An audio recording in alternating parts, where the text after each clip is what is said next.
The following content has been generated with artificial intelligence under minimal human supervision. The data presented may contain errors or inaccuracies. The opinions expressed in this content do not necessarily reflect the vision, position, or values of DigiAll. We recommend verifying critical information with additional sources before making decisions based on this content.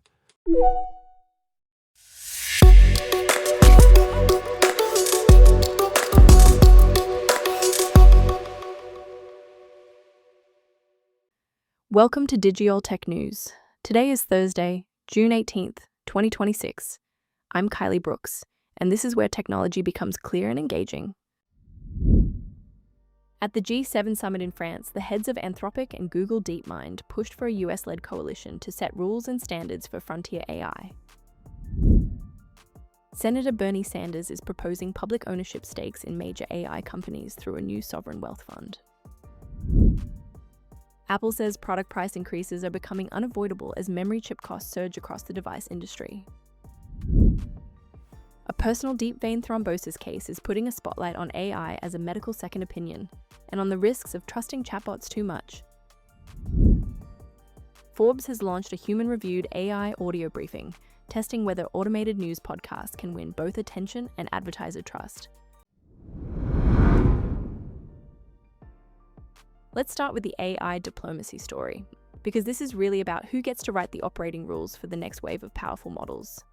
During a closed-door working lunch at the G7 summit in Evian-les-Bains on June 17th, Anthropic CEO Dario Amodei and Google DeepMind CEO Demis Hassabis urged leaders to create a US-led international coalition for frontier AI rules, standards, and cooperation.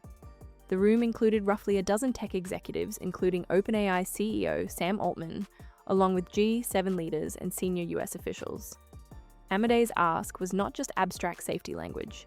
He pushed for structured access controls on frontier models, excluding China from chip and critical component trade, and joint work on risks in cyber operations, bioterrorism, and intelligence. Altman also called for an international forum that could set broadly accepted testing standards and provide impartial analysis of model capabilities and risks. That matters because AI governance is moving from conference panels into national security strategy, export controls, and alliance politics. The trade-off is clear. Common standards could make dangerous systems easier to evaluate, but a US-led coalition that draws hard lines around China also turns AI safety into part of a geopolitical contest. Now to a very different answer to the same big question. If AI creates enormous wealth, who gets to own it? Senator Bernie Sanders is proposing legislation that would give Americans ownership stakes in the country's largest AI companies through a sovereign wealth fund overseen by an independent commission. The mechanism is bold, a one-time 50% tax on the stock of AI companies once they reach $200 million in annual AI sales, with new companies crossing that threshold also subject to the tax. In practical terms, Sanders is trying to shift the debate from simply regulating AI or taxing its profits toward public ownership and direct influence over corporate decision-making. The appeal is easy to understand at a time when AI firms are racing toward massive valuations and workers are worried about disruption. The harder question is governance. Who manages a public fund like this? How much power would it really have inside private companies? And what happens when public interest goals collide with corporate strategy?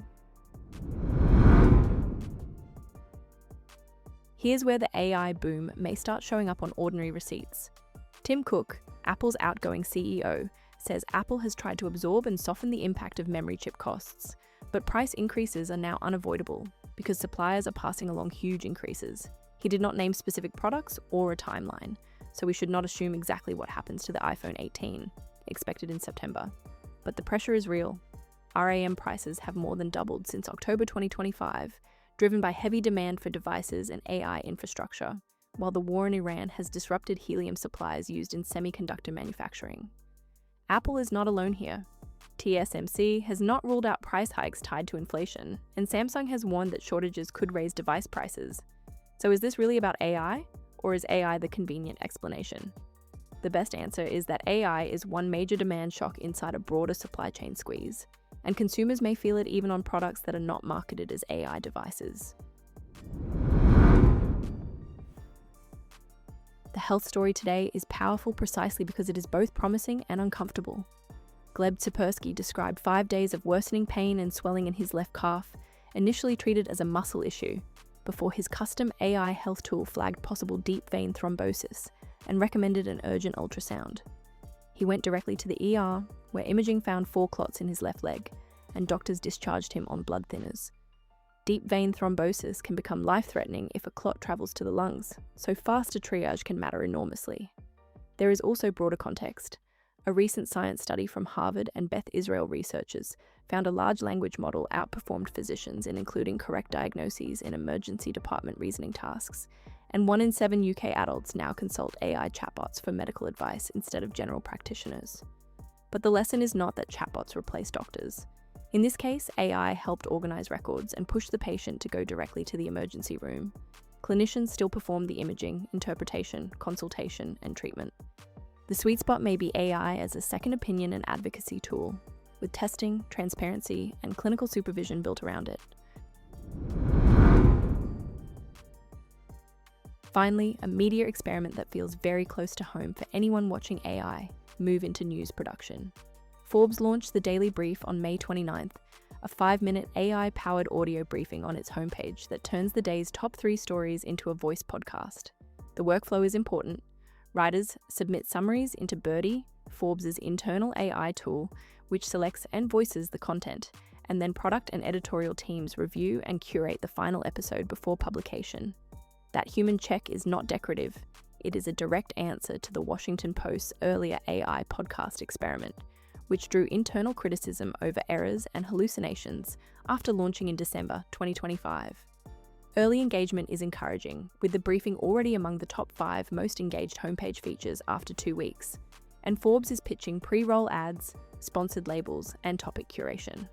The bigger question is whether listeners want publisher-packaged AI audio, when general LLMs can already summarize news on demand.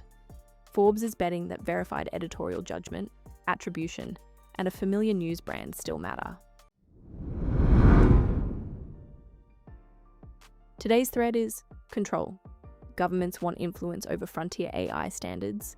Lawmakers are questioning who owns AI wealth. Supply chains are pushing tech costs back toward consumers. Patients are testing AI as a health advocate. And publishers are trying to automate audio without giving up editorial responsibility. Thank you for staying informed with Digital Tech News. We'll be back with more updates as they develop.